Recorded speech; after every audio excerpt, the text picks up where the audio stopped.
বিসমিল্লাহির রহমানির রহিম। আসসালামু আলাইকুম। আশা করি সবাই ভালো আছেন। আজকে আমরা দেখব ইংরেজির জন্য খুবই সমযোজিত একটা বই, যেটা হচ্ছে প্রফেসরসের ইংলিশ ফর কম্পিটিটিভ এক্সামস। এই বইটা ব্যাপারে যারা চাকরি প্রার্থী ভাই বোনেরা আছেন তারা বেশ ভালো জেনে থাকবেন। এবং এর পাশাপাশি আরও কিছু বই আছে যেগুলো সাজেস্ট করা হয়ে থাকে বিশেষত। তো এর আগে আমি নিট যে বইটা আছে সেটা আমি রিভিউ করেছিলাম। আপনারা হয়তো অনেকে দেখে থাকবেন যে সেখানে যারা বিগিনার্স রয়েছে তাদের জন্য একটা বেস্ট বই ছিল সেটা। এবং এরপর আমরা জবের প্রিপারেশনের জন্য যে বইটা আমরা ফলো করতে পারি সেটা হচ্ছে ইংলিশ ফর কম্পিটিটিভ এক্সামস। তো এখানে টপিক ভিত্তিক আর কি আলোচনা করা হয়েছে এবং টপিক ভিত্তিক প্রশ্নগুলো একসাথে সংযোজিত করা হয়েছে এবং সেখানে সেই বিষয়গুলো নিয়ে আলোচনা করা হয়েছে। তো আমরা এইটা দেখব এবং এর পরবর্তী ভিডিওতে বা পরের ভিডিওগুলোর মধ্যে আমরা এই বইটার সাথে যেটা কম্পিটিটর সেটা হচ্ছে মাস্টার যে বইটা আছে সেটা আমরা দেখব এবং এর পরবর্তীতে ইংলিশ চস বইটা দেখব এবং সেই সাথে সবগুলো বইকে একসাথে করে আমরা একটা রিভিউ করব যে আসলে কার জন্য কোনটা সুইটেবল। তো আসলে বইটা আসলে হচ্ছে ব্যক্তিগত পছন্দের বিষয়, আপনার যেটা ভালো লাগে, যেটা দেখতে ভালো লাগে, যেটা পড়ে আপনি কমফোর্ট ফিল করেন, যেটা আপনার কাছে যেটার আকৃতি, যেটার কাভার পেজ, যেটা হাতে নিয়ে আপনার কমফোর্ট ফিল হয়, আসলে সেই বইটাই আসলে নেওয়া উচিত। তারপরেও এক একজনের রুচি বোধ এক এক রকম। যেমন কেউ প্রফেসর্স পড়তে পছন্দ করেন, কেউ প্রিসেপ্টর্স পছন্দ করেন, কেউ অ্যাসিওরেন্স পছন্দ করেন, কেউ লেখক প্রকাশনের বই পছন্দ করেন। সো এটা আসলে ডিপেন্ড করে পার্সনের উপর সে কীরকম গুছানো চাচ্ছে। এক একটা বই এক এক রকম করে গুছানো থাকে। সো আসলে এটা আসলে ব্যক্তির উপর ডিপেন্ড করে। তো চলুন আমরা দেখি। সো এখানে এডিশন আসলে তেমন কোনো একটা বড় ফ্যাক্ট না। এডিশন মোটামুটি সব কিছু সেম থেকে, যে এটা 2023-এর এডিশন। সো নতুন যদি কোনো এডিশন এসে থাকে তাহলে সেটাতে আপনি দেখতে পাবেন যে শুধুমাত্র নতুন যে এক্সামগুলো হয়েছে সেগুলোর প্রশ্নগুলো জাস্ট অ্যাড করা হয়েছে, আর কোনো কিছুই না। এবার আমরা ভূমিকা দেখলাম। এখানে আমরা সিলেবাস ফর প্রিলিমিনারি এক্সাম বিসিএসের, অর্থাৎ বিসিএসের সিলেবাস যদি আপনি কভার করতে পারেন তাহলে মোটামুটি সব জবের প্রিপারেশন কমপ্লিট হয়। এই জন্য সবাই বিসিএসের সিলেবাসটা ফলো করে ট্রাই করে। সো আমরা দেখতে পাচ্ছি সবার আগে ল্যাঙ্গুয়েজ, এরপর লিটারেচার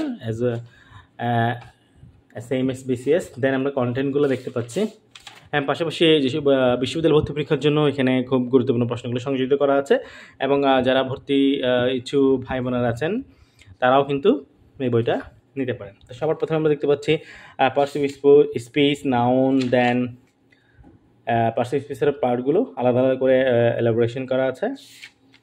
এরপর conditional, voice, narration, tag question, এরপর আছে pin point air, parallel construction, embedded questions, redundancy, formation of word vocabulary, one word substitution, translation, analogy, English literature, idioms, phrase, proverbs, spelling mistakes and so on. So এই টপিকগুলো সবগুলো এখানে ভালো করে highlight করা আছে। আপনি যদি একটু দেখেন, সবার প্রথমে আইডেন্টিফাইং পার্সিভ স্পিচ। তো এখানে পার্সিভ স্পিচ সম্পর্কে বলা আছে এবং এখানে আলোচনা করা আছে এবং দেখেন প্রাইমারি আলোচনা করার পরপরই কিন্তু এখানে রিয়েল টেস্টের যে কোয়েশ্চেন্সগুলো আছে সেগুলো দিয়ে দেওয়া আছে এবং কোনটা কততম পরীক্ষা এসেছে সেটাও কিন্তু এখানে হাইলাইট করা আছে। সো এটা হচ্ছে পার্সিভ স্পিচের বেসিক আলোচনা যেটা। এবং এখানে দেখেন খুব সুন্দর একটা বিষয় যেটা আমার কাছে ভালো লাগে, সেটা হচ্ছে বিসিএস প্রিলিমিনারি কোয়েশ্চেন। বিসিএসের পার্সিভ স্পিচের বেসিক আলোচনা থেকে যেই বিসিএসের কোয়েশ্চেন্সগুলো এসেছে সেগুলো এখানে একসাথে একত্রিত করা আছে। এরপরে PSC and others exam questions এবং পিএসসি বা যেই অন্যান্যরা যে এক্সামগুলো নিয়েছে সরকারি চাকরির সেগুলো এখানে অ্যাড করা আছে। এবং আপনি দেখতে পাবেন এর পরপরই আছে গভর্নমেন্ট অ্যান্ড প্রাইভেট ব্যাংকের যে কোয়েশ্চেনগুলো আছে সেগুলো আছে। এরপর হচ্ছে আপনার ইউনিভার্সিটি অ্যান্ড মেডিকেল কোয়েশ্চেন্স, অর্থাৎ ইউনিভার্সিটি ভর্তি পরীক্ষা এবং মেডিকেল ভর্তি পরীক্ষার যে প্রশ্নগুলো দেওয়া হয়েছে এখান থেকে সেগুলোও অ্যাড করা আছে। তাহলে এতগুলো কোয়েশ্চেন যদি আপনি সলভ করে যান তাহলে আপনার সেই টপিকটা মোটামুটি আয়ত্তে চলে আসবে। এরপর দেখতে পাচ্ছি আমরা যে নাউনের পার্সিভ স্পিচের ক্লাসিফিকেশনের মধ্যে নাউনটাকে নিয়ে আসা হয়েছে এবং এখান থেকে মূলত বিস্তারিত আলোচনা করা হয়েছে। সেখানে আমরা দেখতে পাচ্ছি নাউনের আলোচনাগুলো করা হয়েছে এবং সেম প্যাটার্নে আলোচনা করার পরপরই কোয়েশ্চেন্সগুলো একসাথে একত্রিত করা হয়েছে বিভিন্ন ডিপার্টমেন্ট ওয়াইজ। এরপর আপনি অন্য টপিকে চলে আসে, এভাবে করে বইটা সাজানো হয়েছে এবং প্রত্যেকটা টপিক এভাবেই চলে সামনের দিকে এগিয়েছে।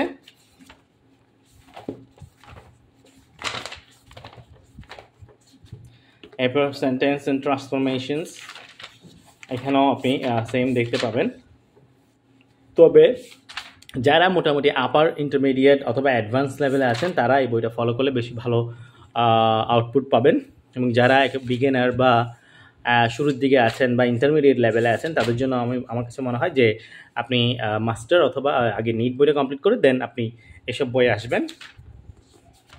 এরপর পিন পয়েন্ট এরর, ভোকাবুলারি, ঠিক আছে। এরপরে ওয়ান ওয়ার্ড সাবস্টিটিউশনস, এটা খুবই একটা গুরুত্বপূর্ণ টপিক বিসিএস পরীক্ষার জন্য, যে কোনো পাবলিক পরীক্ষার জন্য, নবম দশম গ্রেডের পরীক্ষার জন্য খুবই গুরুত্বপূর্ণ একটা টপিক।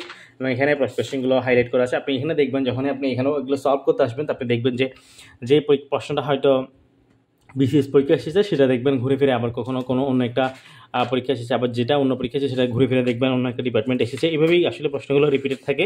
তো দেখতে অনেক মনে হলেও আসলে আপনি যখন সলভ করতে যাবেন তখন দেখবেন যে কিছু প্রশ্ন রিপিটেশন আছে এবং সেগুলোর মাত্রা ধীরে ধীরে কমে আসবে। এরপর লিটারেরি টার্মস, মানে যেটা আমরা লিটারেচার আছে সেগুলো। এরপর শেষের দিকে বেশ কিছু টপিক নিয়ে আলোচনা করা আছে এবং যথারীতি কোয়েশ্চেনগুলো সাজানো আছে। সো আমরা শেষের দিকে চলে আসি।